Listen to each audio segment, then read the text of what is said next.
The reason I wrote Rich Dad, Poor Dad was because I knew this time was coming. And there's a world I've never been here before.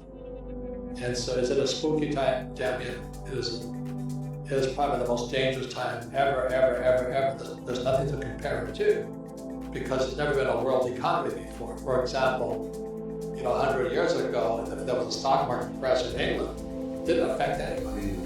But now the US market goes down, the world goes down. So plus with social media and all this we're doing now, so we've never been here before. And I'm excited about it because I make more money in crashes than I do when they go up. So, but for the average person, they'll get wiped out. I'm afraid the worst, I hope I'm wrong, but I think we're heading for a global depression. How does this play out for the average worker, Robert, for the small business owner? I mean, what does the next 3 months look like? Because it doesn't look pretty. I mean, people are already being laid off, they're redundant, there's no cash flow in most of these businesses. How does that play out? Well, let me give one more stat, just to give you the size of it, okay? The national debt for World War II was $25 billion. Every day today, they're printing $125 billion. Every single day, that's like 5 World War IIs per day. They're printing so much money to keep this thing of a hot air balloon with a tear in it. And they're doing desperately trying to fix this tear, but no matter how hard they try, the tear has gone beyond, it's coming down. So in financial terms, it's called our debt to GDP has now gone from 60, 90 to 105, it's going to 120. We're bankrupt. And they're going to print more and more money, which means savers are losers, just as I predict. Your money is going to be worthless in a few years. So, my message is the same as some of your other guests. This is metamorphosis time. Financial education, in Rich Dad's terms, is really financial transformation. And definition of metamorphosis is very important. Metamorphosis, the definition is the evolution or the transformation from an immature form to an adult form. An immature form to an adult form. Metamorphosis is the same as a caterpillar turning into a butterfly. And for all of us said, there's nothing to predict a butterfly inside a caterpillar. So everybody listening right now, if you're struggling financially, just think of yourself as a little caterpillar. And this crisis is your cocoon. The question is, what do you emerge as? Do you emerge as a victim? The world did that to me, and the capitalists are crook, and the rich are bastards, and all this stuff? Or do you say, oh, this is the best thing that ever happened to me? The same as my health. I had ground zero for the coronavirus. All it does is inspire me to get healthier. You're either going to get healthier and wealthier, or you're going to go bust. Your choice. It sits between your ears, your heart, your body, your mind, your spirit, your attitude. This could be the best thing that ever happened to you. Physically, mentally, emotionally, spiritually. If you turn out to a butterfly, or somebody will step on you like a little worm. It's your choice. 1971, the US dollar became debt. The US dollar is the reserve currency of the world. I don't know if you know what that means. I'm trying to explain to you. When they tell you get out of debt, that's stupid because the money is debt. And the only way money gets out of debt is via taxes. So all the people who work for money, read Rich Dad, Poor Dad, what's lesson number 1? Rich people don't work for money. Correct. Money is debt. I use debt as money.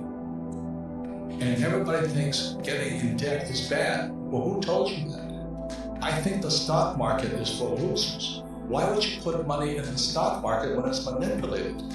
That's what I think about. So I'm always watching the manipulation going on behind the scenes.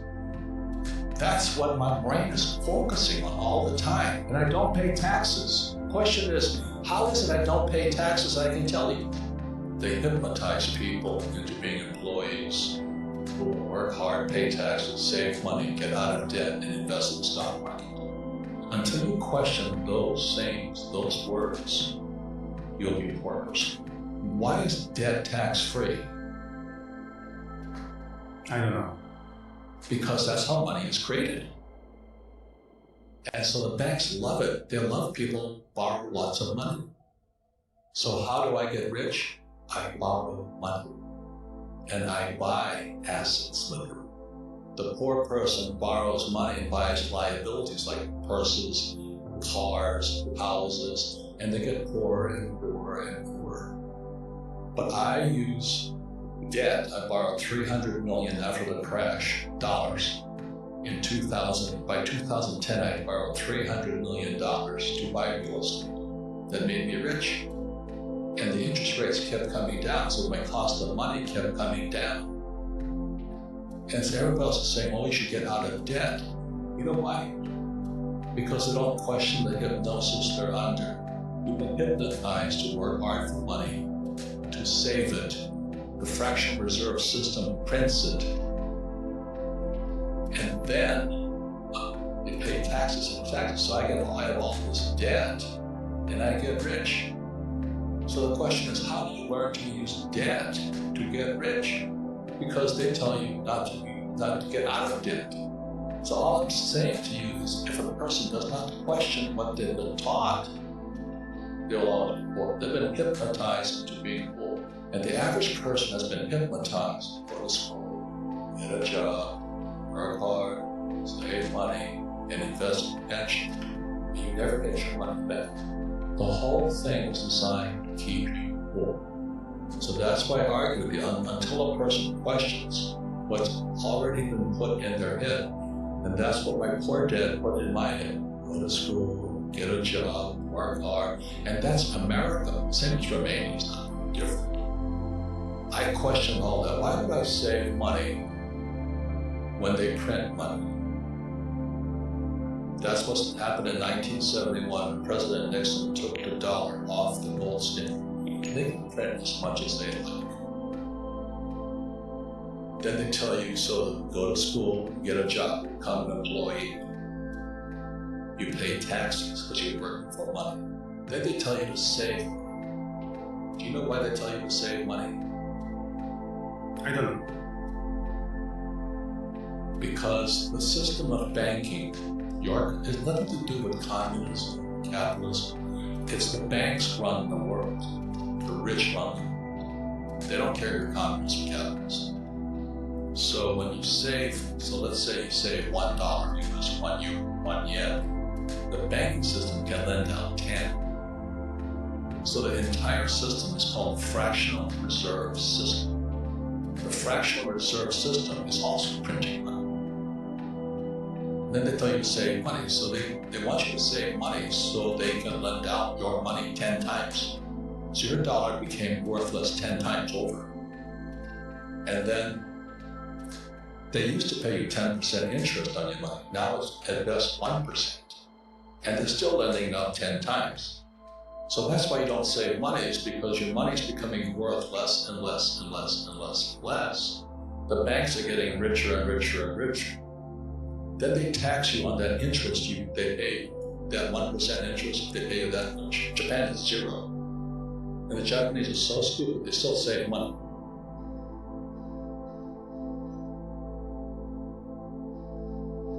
Now, if you're in trouble today, my message is not so kind. This is hard talk, not happy talk. The crisis is in your head. Now, that's the bad news. The good news, you can change the crisis by changing what's inside your head. And so I'm doing, I hate to brag, but I'm doing extremely well financially today, because as I was warning everybody, this crisis was coming. But it would be irresponsible of me to warn people of the crisis and not personally make changes myself. So the good news is the crisis is in your head. The bad news is in your head. The most important thing you can have right now is not job security, but meaningful work. So you and I don't need the money, but our work is meaningful. And it's our meaningful work that gets us through the hard times. So the good news is my company is sold out. We cannot keep up with the product. The bad news is the supply chain shut down, but that's a good problem. We have tons of cash. I have gold, I have silver. And I do have challenges in the real estate market, but that's going to make me stronger. That's my only attitude I can have. Otherwise, I just cry and say, well, the government should take care of me. I need a bailout, I need a stimulus. So what can I do? I'm one of them. What do I do? Does it go back to employee, self-employed business owner, investor? Like, go find a business, go start a business, go reposition yourself career-wise. You know, is there a 1, 2, 3 step process on what I can do to be prepared? I have a friend in Panama. He has an avocado farm. So he's sitting in Panama growing avocados just because people have to eat. Another guy's a friend of mine growing blueberries. But another friend of mine, he moved up to, he was from Seattle. He had a big house, his kids all moved out. So he converted the kids' bedrooms into one-bedroom apartments. So he put a kitchen and he put a toilet inside the little bedrooms.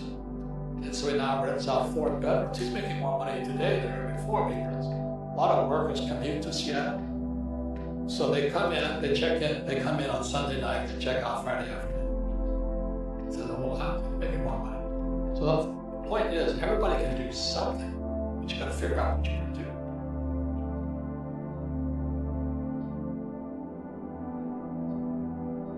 Well, the reason the rich don't work for money is number one expense is tax.